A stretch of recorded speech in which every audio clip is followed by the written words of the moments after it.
के अंदर ही रहेंगे जब तक कि बाकी केसेस में जमानत पे रहा नहीं हो। अब देखिए बाकी केसेस में तो ज़रा फैसला कोई नहीं हो, अभी सिर्फ हिरासत में हो, इसका मतलब ये है कि पुलिस उन्हें जेल के अंदर भी हिरासत में रख सकते। देखिए, जब भी कोई शख्स किसी केस में अरेस्ट होता है तो दो कोर्सेज होते हैं, या जो इन्वेस्टिगेशन एजेंसी है वो कोर्ट से रिक्वेस्ट करती है कि हमें फिजिकल कस्टडी चाहिए इन्वेस्टिगेशन के लिए, या दूसरी सूरत में वो ये कह देती है कि हम अरेस्ट जो है वो डेफर कर रहे हैं। तीसरी सूरत ये होती है कि अरेस्ट डेफर भी नहीं कर रहे लेकिन हम तफ्तीश जारी रखेंगे, लेकिन जिस्म की या फिजिकल कस्टडी की ज़रूरत नहीं है। इट ऑल डिपेंड्स कि इन्वेस्टिगेशन एजेंसी कौन सा तरीका इख्तियार करती है। ठीक है। अच्छा फरमाइए पाशा साहब, ये केस पे आते हैं कि जो फैसला है वो आपने पढ़ा होगा यकीनन। अब ये फरमाइएगा कि इमरान खान साहब रिहा हो चुके हैं, उनका केस भी ख़त्म हो चुका है और अब वो चेयरमैन भी हैं, अब वो डिस्क्वालीफाई भी नहीं है क्योंकि ये क्लेम कर रही है पीटीआई, या फिर इससे बिल्कुल मुख्तलिफ चीज़ है। देखें, एक तो ये बरी नहीं। फरमाइए ये जो जजेस की ट्रोलिंग ये थी कोई अजीबोगरीब कॉन्सेप्ट बन गया है, अजीब सी रवायत बन गई पाकिस्तान में कि आपको जज पसंद नहीं है या आप ये समझते हैं कि फैसला हमारे खिलाफ हो सकता है तो उसको इतना पुश कर दें, इतना पुश कर दें, इतना मजबूर कर दें कि वो आपके हक में फैसला देने पर मजबूर हो जाए। देखिए, इसमें दो बातें हैं कि जो जुडिशल ऑफिसर्स या सुपीरियर जुडिशरी के जजेस के खिलाफ ट्रोलिंग है ये नहीं होनी चाहिए। अब इस पर्टिकुलर नहीं तो होनी चाहिए, सभी कहेंगे नहीं होनी चाहिए, किसी के खिलाफ भी नहीं होनी चाहिए, इनके खिलाफ भी नहीं होनी चाहिए, लेकिन रेमेडी क्या है? अब इस पर्टिकुलर केस में पीटीआई रेमेडी अवेल कर रही है। 186A के तहत उन्होंने पिटीशन सुप्रीम कोर्ट में फाइल की हुई है कि हमारे केसेस जो है या लाहौर हाई कोर्ट भिजवा दें या पेशावर हाई कोर्ट भिजवा दें। जब आपके पास एक कॉन्स्टिट्यूशनल और लीगल रेमेडी मौजूद है तो ये चीज़ें जो हैं ये नहीं करनी चाहिए, इनसे इज्तनाब करना चाहिए। ये अल्टीमेटली कियोस की तरफ ले जाएगी सारे मामले को, और जो कानून पे या कानून की अदालतों पे लोगों का एतमाद है उसको ख़त्म कर देंगे।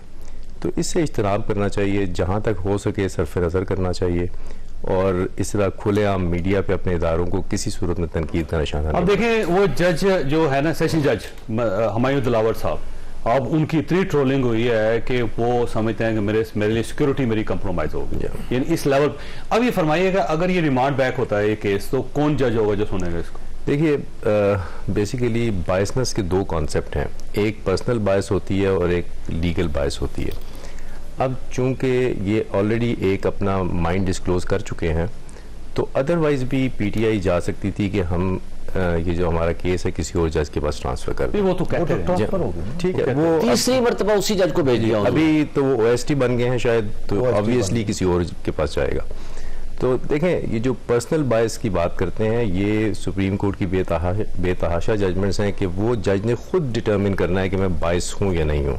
वो इसी वजह से कुर्सी पे बैठा हुआ है। शुएब शाहीन भी कह रहे हैं कि वो अल्लाह की डेलीगेटेड अथॉरिटी इस्तेमाल कर रहा है, तो वो खुद इतना मतलब कि फ़हम रखता होगा कि वो ये डिसाइड कर सके पहले कि मेरे जहन में या मेरे दिल में इसके खिलाफ कोई बायसनेस तो नहीं है। तो कानूनन तो बायसनेस का ये लॉ है कि वो खुद डिसाइड करेगा। जो लीगल बायस है उस पर लॉ अपना कोर्स अडॉप्ट करेगा, आर्टिकल 10A के तहत जो भी फेयर ट्रायल का प्रोसीजर है वो। तो आप ऐसे फील करते हैं कि प्रेशराइज किया जाता है जजेस को थ्रू सोशल मीडिया? देखिए, ऑब्वियसली, लेकिन जैसे आमिर फारूक साहब को प्रेशराइज किया गया, उन्हें प्रेशर नहीं लिया। अगर वो नहीं, प्रेशर ऐसे लगता है जैसे कि प्रेशर भी दो तरह के ना, एक बंदा थोड़ा सा जिच हो जाता है, एक बंदा प्रेशर में आके बायसनेस फील करता है। तो अगर आमिर फारूक साहब भी जो चीफ जस्टिस हैं हमारे इस्लामाबाद हाई कोर्ट के, वो बायसनेस फील करते तो इसको मजीद भी खींच सकते थे, इसको रिजर्व करके 30 डेज के अंदर भी जजमेंट अनाउंस कर सकते थे और भी कुछ कर सकते थे। लेकिन अपेरेंटली लगता है कि कोई बायसनेस नहीं है। इनका मौकफ ये है कि justice delayed is justice denied. पूरा मुहावरा ये है कि justice delayed is justice denied and justice rushed is justice crushed. एक सेंसिटिव इशू था, उसमें अगर कुछ दिन लग गए तो इससे कोई फर्क नहीं पड़ता। अच्छा, एक वाक़या नहीं है हमारे बहुत सारे और इंसिडेंट्स हैं, इसलिए इस वक्त ये इशू से आगे आप। अच्छा, वैसे शुएब साहब ये फरमाइए सर, ये अब JIT बन गई है तो मेरा ख्याल है अगर कुछ लोगों को बुलाया जाता है उसके अंदर तो फिर उन लोगों को पेश तो होना चाहिए, और अगर ये ना हो कि इमरान खान साहब के खिलाफ एक और केस बन जाए कि जनाब ये देखें इन्होंने ट्रोलिंग किया जजेस की। असल में जेल में जाने के बाद ना सरकारी मशीनरी के लिए अब प्रॉब्लम ये हो गया है कि हम हर हफ्ते 1-2 केसेस बनाते थे, 180 केस ऐसे तो नहीं बने। तो अब ये हफ्ता 10 दिन 25 दिन हो गए हैं, कोई नया केस ही नहीं बना, तो कुछ ना कुछ तो होना चाहिए ना। ट्रोलिंग तो हुई है ना, जज हुमायूं दिलावर की भी हुई है और आमिर फारूक साहब की हुई, ठीक ठाक। आपकी बात के आगे आ रहा हूँ। मुझे ये बता दें, अच्छा किया कि जेआईटी बना दी, लेकिन पूछना आपसे सवाल ये था, या जेआईटी से भी पूछना था और सरकार से, इंटीरियर मिनिस्ट्री से भी पूछना था कि chief justice of Pakistan Umar Bandial को कंटेनर पे खड़े होकर गालियां दी, जलसों में खड़े होकर दी और पार्लियामान में खड़े होकर गालियां दी, मुनीब अख्तर को दी, एजाजुर हसन को दी, मज़ाहर अकबर को दी और तस्वीरें लगा लगा के वहां गालियां दी। मुझे बता दें, ये चीफ जस्टिस और सुप्रीम कोर्ट के जजेस इंडिया के या इजराइल के चीफ जस्टिस और जजेस हैं? क्या ये जजेस किसी और मुल्क के हैं? ये पाकिस्तान के जजेस नहीं हैं।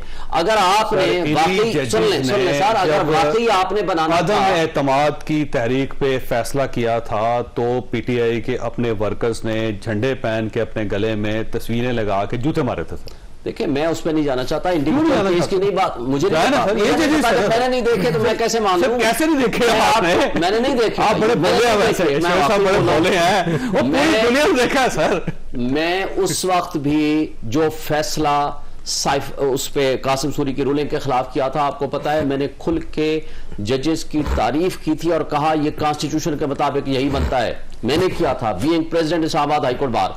अब आगे मैं आपको बात करूं, मैंने मिनिस्ट्री ऑफ इंटीरियर और सरकार से पूछना था कि अगर आपने जीआईटी बनाई है तो जब आप सिलेक्टिव जीआईटी बनाएंगे नजर आएगा कि आपका पसंदीदा कौन है। आप, इसका मतलब है कि सुप्रीम कोर्ट और सुप्रीम कोर्ट के जजेस की ट्रोलिंग, उनके खिलाफ तो आप एक पिटीशन ले रहे हैं सुप्रीम कोर्ट ऑफ पाकिस्तान। अच्छा, आज का काम है ना, जब हम जाएंगे सो जाएंगे। मुझे ये बता दें, सरकार इस तरह की होती है? सरकार सिलेक्टिव उनको तकलीफ होती है कि एक जज के खिलाफ बात हुई है वो गलत है, बी जज के खिलाफ अगर गालियां पड़ रही हैं वो दुरुस्त है। तो इसका मतलब क्या हुआ? इसका मतलब ये हुआ कि सरकार के फिर कुछ पसंदीदा हैं, या उनकी नजर में कुछ अच्छे जजेस हैं, उनकी नजर में कुछ बुरे जजेस हैं, कि उनकी ट्रोलिंग के पीछे ये खुद होती है सरकार। अगर सरकार जो कि केयर टेकर सेटअप है, क्या वो भी इस तरह डिस्क्रिमिनेट करेगी? क्या केयर टेकर सेटअप को नहीं पता कि क्या हो रहा है? अगर हो रहा है, अगर उनको पता है, तो ये आज जो जिन्होंने, इसका मतलब ये हुआ कि आप ये कह रहे हैं अगर पीटीआई कर रही है तो ठीक है, उसके खिलाफ कार्रवाई नहीं होनी चाहिए। हम कह रहे हैं दूसरे कर रहे हैं तो उनके खिलाफ कार्रवाई होनी चाहिए। साहब, हम ये कह रहे हैं कि अगर सरकार जाग रही है, उनकी आंखें खुली हैं, कान खुले हैं, तो उनको ये तो देखना चाहिए कि पिछले एक साल जो कुछ हुआ है, और आज भी मुझे बता दें, सारी प्रेस कॉन्फ्रेंसेस हुई, अता तारड़ की हुई, बाकी लोगों की, उन्होंने आमिर फारूक जिसने ऑर्डर किया उसको कुछ नहीं कह रहे। वो कह रहे हैं उमर बंदियाल बहुत बुरा आदमी है, बहुत गलत आदमी है, इसलिए कि उसकी वजह से ये ऑर्डर हुआ है। कमाल है वैसे। और उसके आमिर फारूक साहब पे आप बात कर रहे हैं, उन्होंने कहा थोड़ी सी स्पेस दें, बजाय इसके कि हमारी तरफ से भी तोपें हो जाएं। भाई, हम तो ये कहते हैं कि अगर आपकी नजर में ये जज साहब ने फेयरनेस नहीं दिखाई, इनकी नजर में फेयरनेस नहीं दिखाई, तो फिर इसको चेंज करा देना। हम भी कहते हैं चेंज करते हैं, आप भी कहते हो चेंज करते हैं। Let the court should be change.